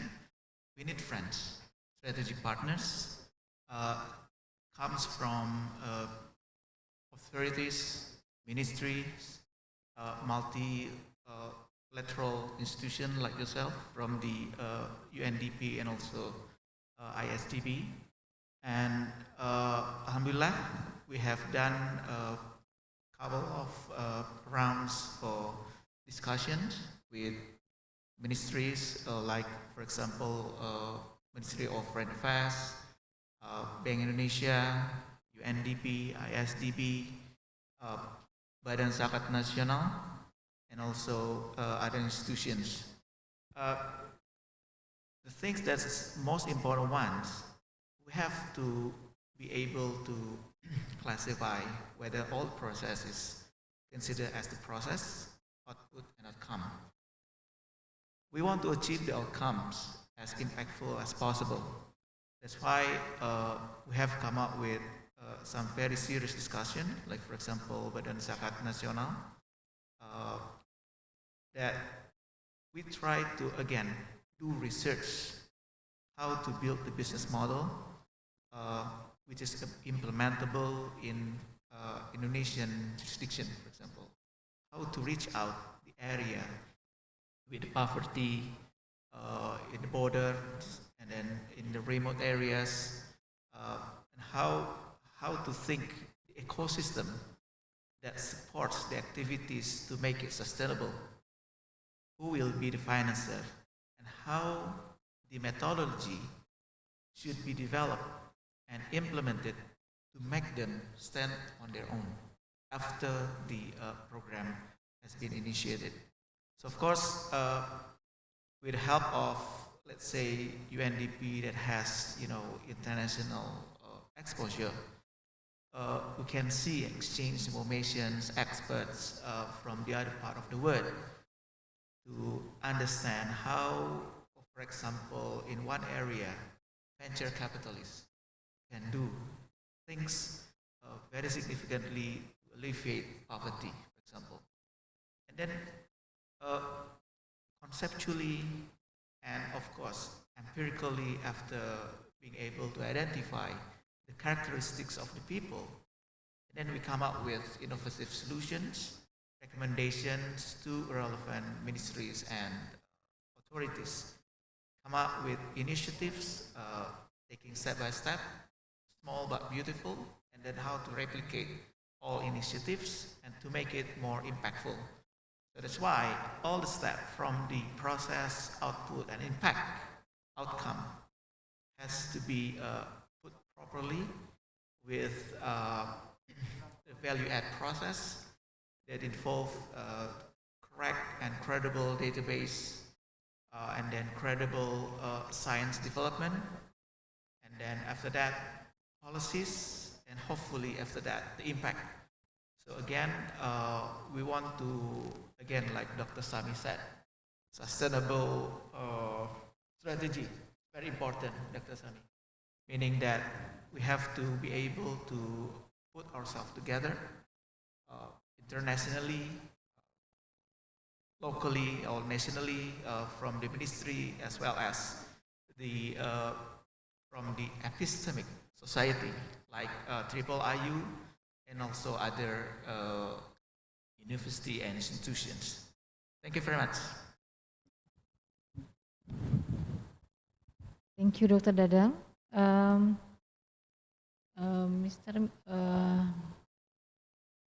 How about UNDP plays its role in supporting Islamic finance institution to actively contribute to SDGs? Please tell us the strategy and collaboration. Thank you. Sure, thank you. As far as the SDGs is concerned, bad news is that we don't have enough time. Clock is ticking and funding is not enough. Particularly COVID-19 has skewed the availability of public resources. But as others already mentioned, I think the opportunity is here by 2024. Even in spite of the situation, we hear that total value of Islamic financing in this country is likely to reach $3.5 trillion, and it's likely to even go beyond that. And we know that Islamic finance tends to be less risk averse. That actually offers a more sustainable source of financing, and that is more robust and also resilient than compared with conventional sources of funding. So that's the beauty of Islamic financing, but it's not only the sheer size that is beautiful. I think more and more the principles behind the Islamic financing are also aligned with the spirit of the SDGs, and this is quite important. Islamic finance has increasingly adopted sustainability criteria also, and putting it in a good position to maximize social impact and achieving the SDGs. So all of these factors, again, I'm just saying this because it positions Islamic finance as a very suitable source of financing the SDGs down the road. Now, there are many good examples of how these financing sources have already been contributed to social development, economic development. And I can give you some example of using green sukuk that resulted in provision of artisan wells. Now I'm going down to communities, really. Tangible results that offered wells to women particularly, because Islamic finance actually builds in on the opportunity of promoting gender equality, so that women also has increased access to social and economic activities. These wells served well to these artisan women, particularly in the time of drought, because they no longer had to go out and look for water resources that's impossible to find. So this was a very concrete example of how it alleviated social difficulties. Furthermore, I learned that there's also an evidence that women benefiting from zakat tends to participate more in decision-making process at households. This is quite an interesting statistics that we again have to study a little more about in the future. Speaking of zakat, we've used zakat projects for various projects promoting livelihood and social impact. We've worked with Basnas, the zakat collecting agency here in Indonesia, and built micro hydropower plant in Jambi, the remote part of Sumatra Island, to bring clean energy for more than 4,000 villagers over there. Also, there is a project with Zakat that has actually targeted the disaster-hit communities in West Nusa Tenggara and Central Sulawesi, hit by the tsunami and earthquake back in 2018. And there, the Zakat financing was used to offer marketing and business training so that they can revive the local community. So these are only, handful of initial examples, concrete examples of how Islamic finance, sources of Islamic finance has, resulted in something very tangible. I think the examples I've cited are more humanitarian of nature. And I think it's important that we keep these focus also. But as Dr. Sami mentioned, and all of us are saying, we also need to think the use of Islamic finance for business promotion, activities that are self-running, but also integrates the cost structure of those businesses on environment sustainability, so that working on environment and sustainability is not something external to your business plan, but it is actually integrated in your business model, costing schemes. And I think this is something, to be honest, being experimented even outside the world of Islamic finance. And there is no perfect solution for this. So perhaps, the Center of Excellence can actually spearhead how we can promote better examples of self-sustaining business model for a sustainable business, utilizing Islamic finance. Thank you. Thank you, Mr. Norimasa. It's very great experiences to learn. Dr. Sami, can you tell us what your such synergies and collaboration from ISDB to support Islamic finance and SDGs? Thank you very much. The Islamic Development Bank is working on several fronts concerning the SDGs. We are, as already mentioned, we have capacity building programs in collaboration with the UNDP to integrate SDGs with development programs. We are working on knowledge solutions and innovations that contribute to sustainable use of energy. For example, one of the issues facing the blockchain technology and crypto assets is the verification of consensus algorithms, which are not sustainable in the common form of these crypto assets. So we already developed a consensus algorithm that is energy sustainable, energy efficient, and we are in the process in translating this into commercialized and applicable final applications. We have a very strong collaboration with the UNDP. Maybe I will keep this for the next question. But if you allow me, I will just make one comment on the issues of the business mentality, which Dr. Noor has highlighted.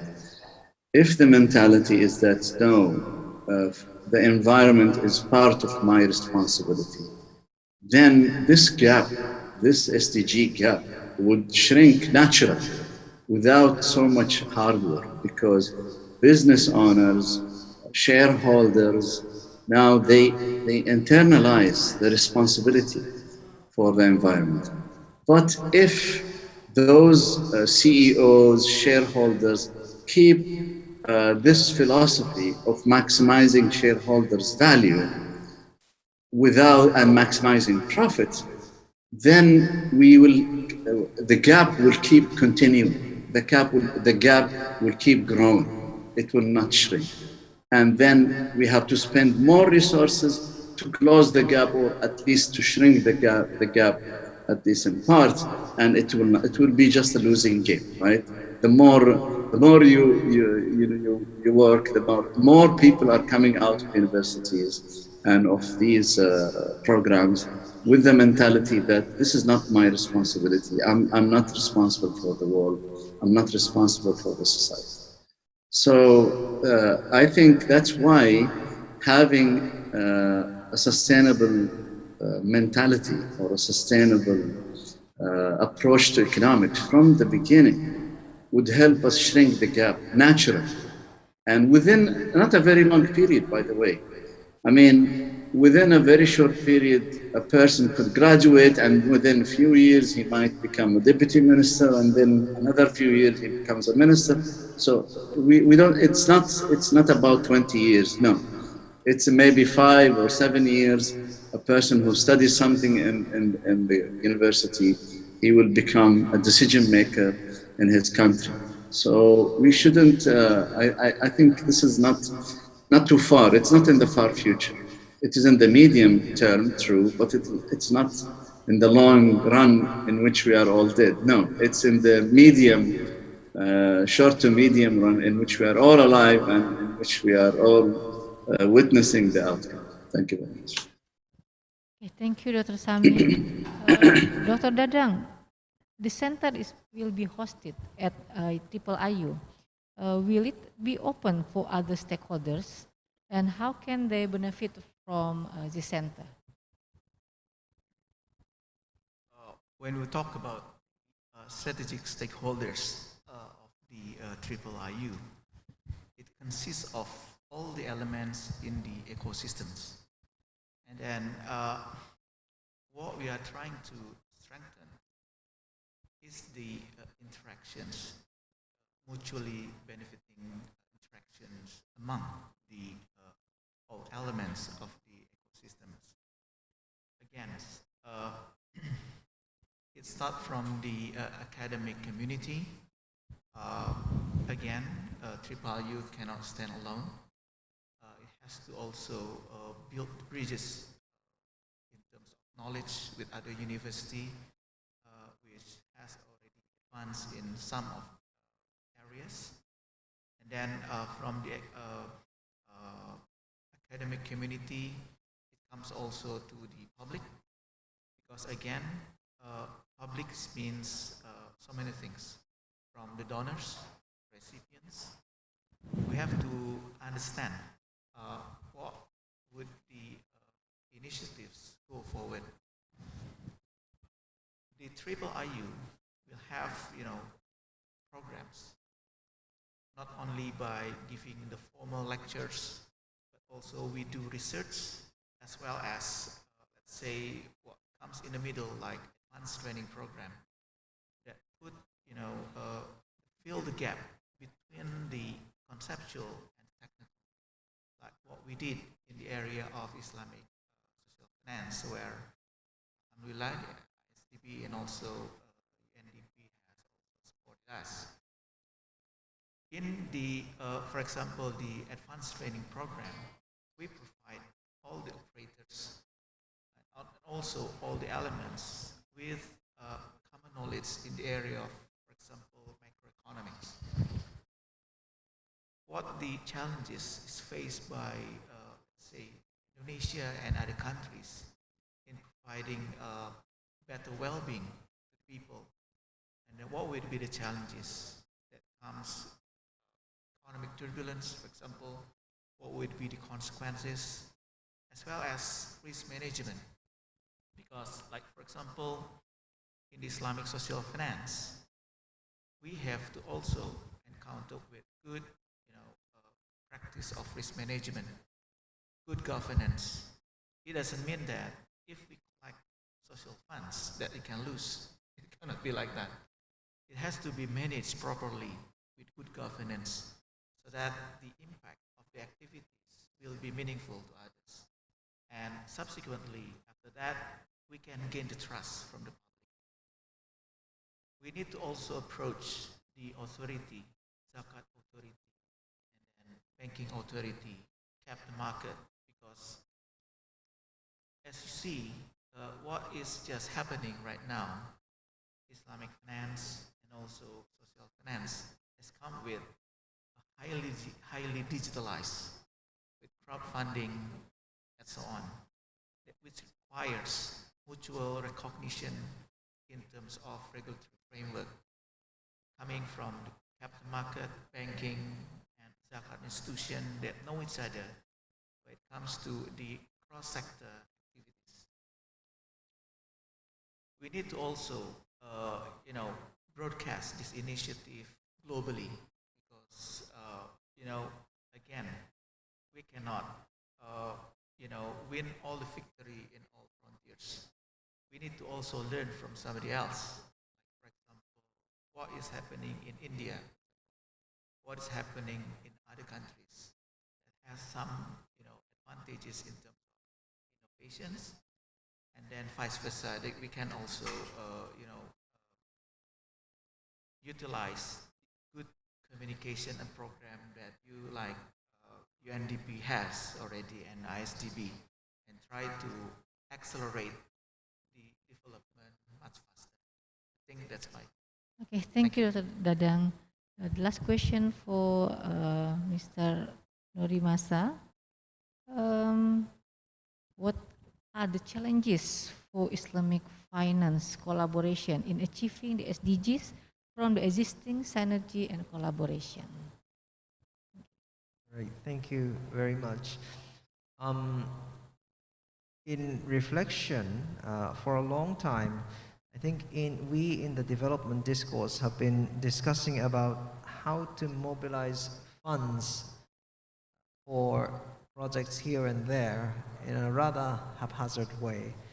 And now I think that discussion is shifting from one of funding projects to creating a stable flow of finance that is scalable and even more sustainable. This is because when you think about the SDGs, the challenges are so huge, and single resources like public fund, for instance, is not enough to finance. We need public and private financing. We need domestic as well as international financing. And we need conventional financing as well as Islamic financing. I think that's our discussion, how our discussion is evolving. And we really need to build incentives and financing mechanism that create massive flow of finance for sustainable development. I think that is what we are shifting our focus, at least in UNDP these days. And Islamic finance certainly offers almost a perfect solution to scale up the lack of financing today. And we see good examples already unfolding in today's Indonesia. Nonetheless, yes, there are lots of challenges related to Islamic financing as well. And one that I would focus now or highlight now is the lack of awareness and public understanding on the benefits and the utility of Islamic financing. And I think we need to actually do much more in terms of the governance of the Islamic finance, but more about conveying how it is governed, because people want to know how it is actually governed. It's not that it is not governed well, but people doesn't know how it's governed. People doesn't know how it's impacting the world, the real world out there.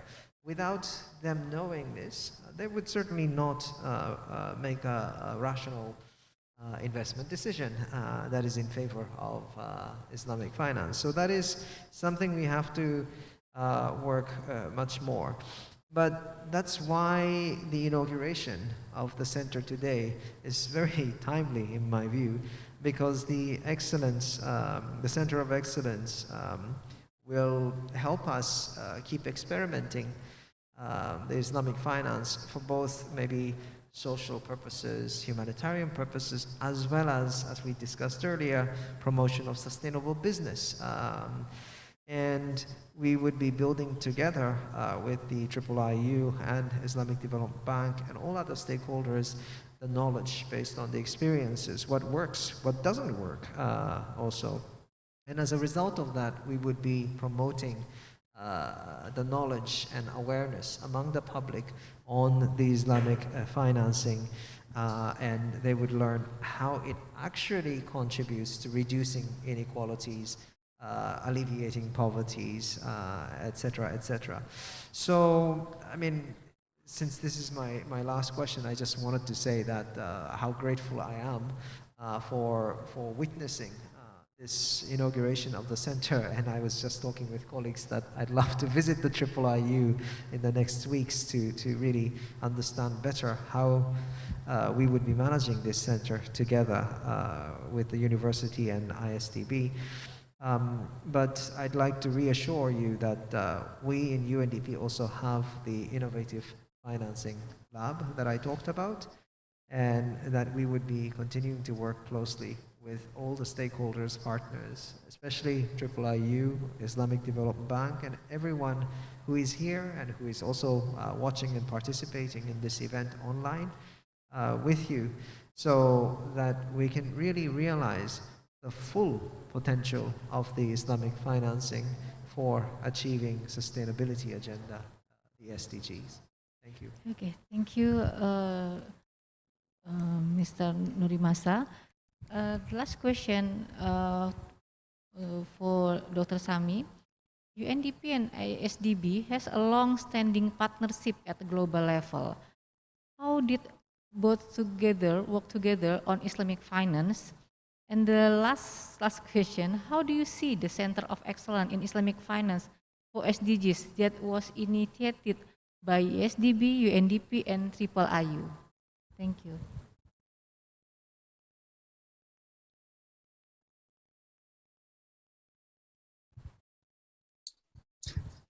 Thank you again. We have a rich history of collaboration with the UNDP. We had several training courses here in Jakarta in 2018. We have another training in May 2018. We had another training program in Istanbul in August 2018, and then we agreed to have to develop a massive online open course MOOC to build capacity to raise awareness of Islamic finance from the perspective of sustainable development. And this course was completed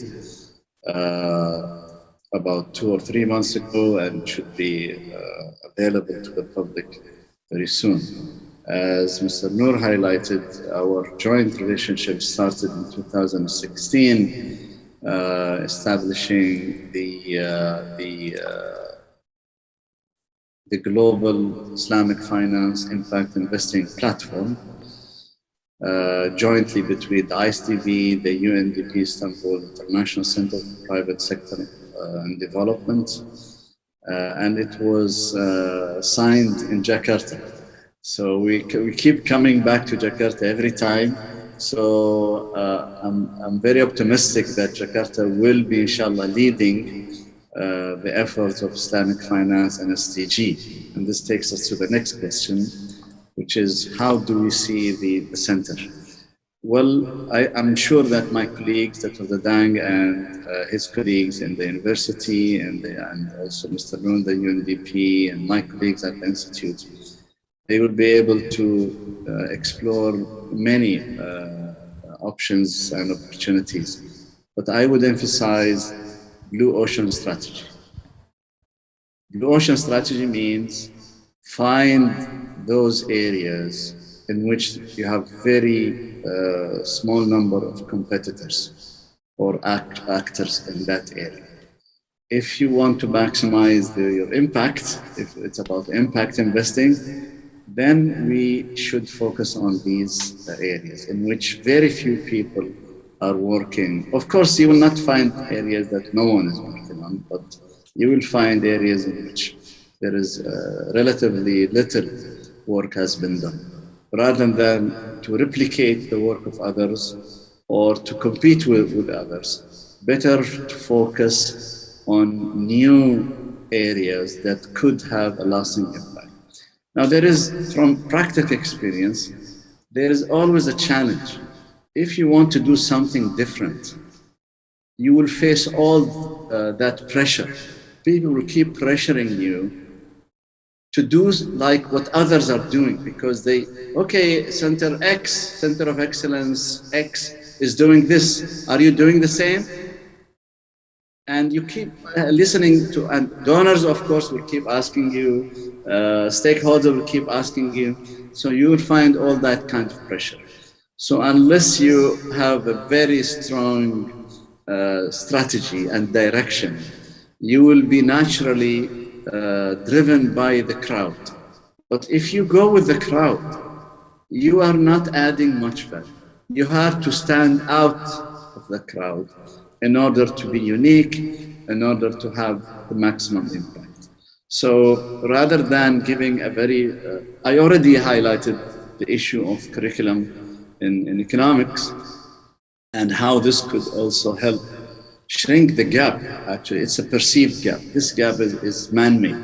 The gap between sustainable development and our existing economies is man-made. It is not nature that did this gap.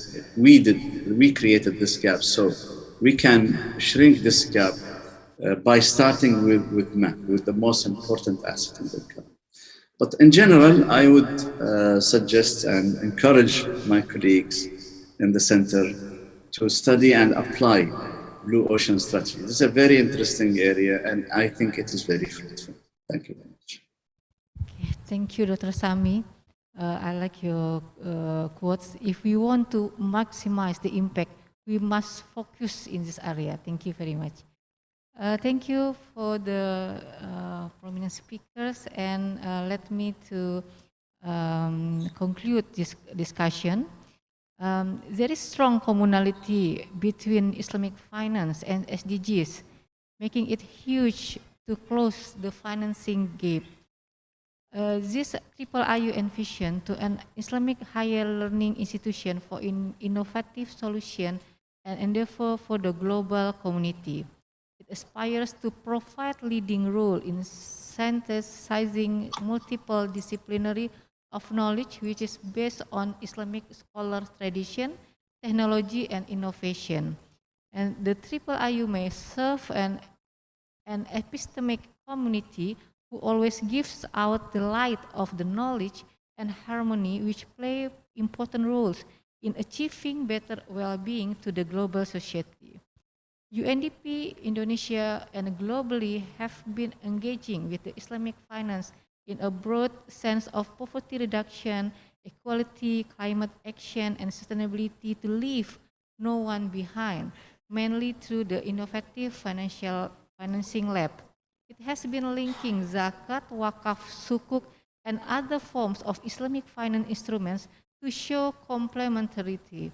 UNDP also opens the door for a more massive collaboration with the diverse stakeholders to realize the inclusivity of Islamic finance for SDGs. On the other hand, SDB has fully committed to SDGs, which is in line with the principle objective of development and Islamic perspective. We call it Maqasid Sharia.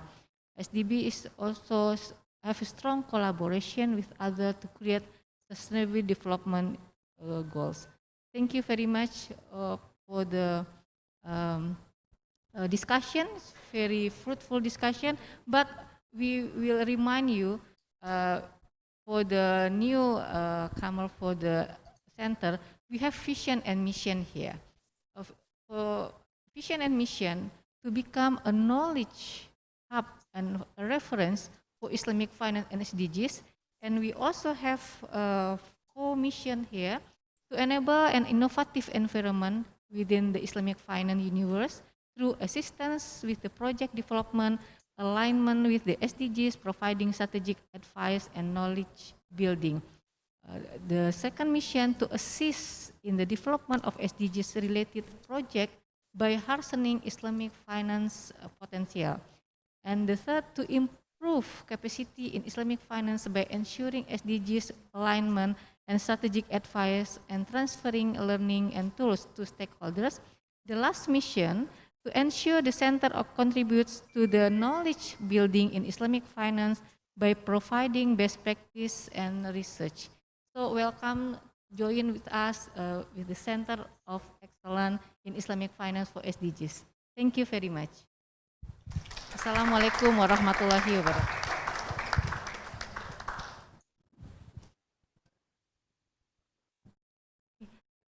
You may please to be seated in here, or maybe go back to your previous place.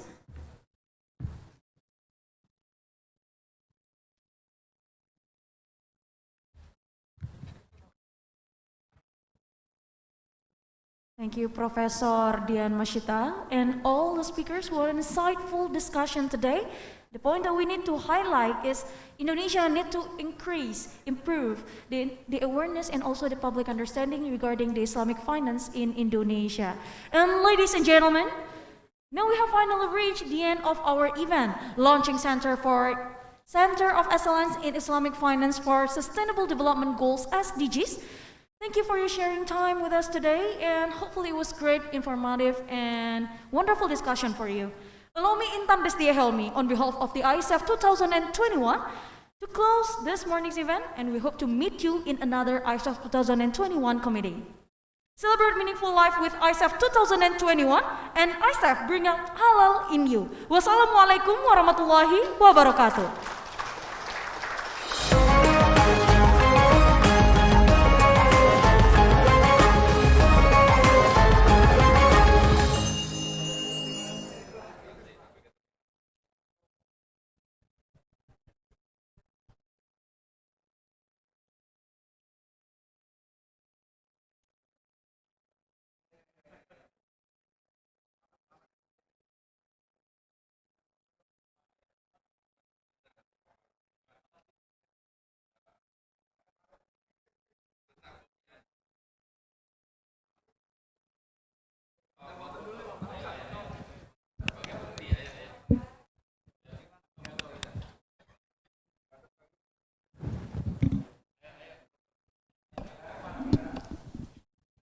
Kursi bang, yuk.